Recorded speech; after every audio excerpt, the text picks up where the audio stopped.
So thank you for that. I'm gonna jump to Mr. Smith.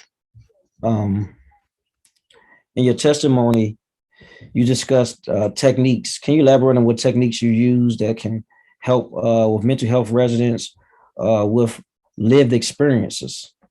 Sure. So what we employ specifically in Voices Unbarred is a technique called Theater of the Oppressed.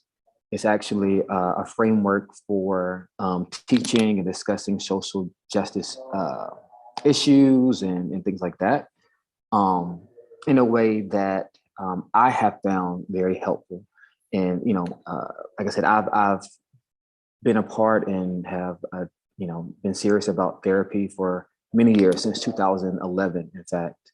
But it wasn't until participating with Voices Unbarred where I was in a space where I could share my experience with other folks who identified, understood, and build community that allowed me to really heal in a way that freed me up more than I expected. And I actually learned of Voices Unbarred work through a program I was involved in. And at that point, I started my business, and I honestly wanted to kind of partner with them.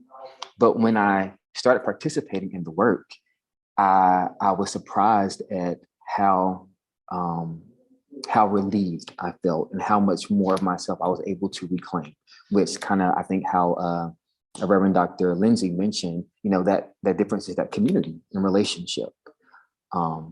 So those are some of the techniques, and in doing that, right, sharing our experiences in those spaces, we also develop the confidence and the skills to be able to do like what I'm doing now, right, which is advocate for some of these changes. Again, I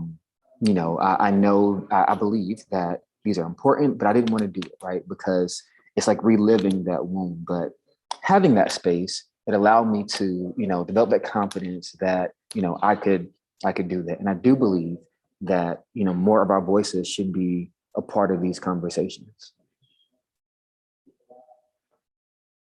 I totally agree. I did want to know just a general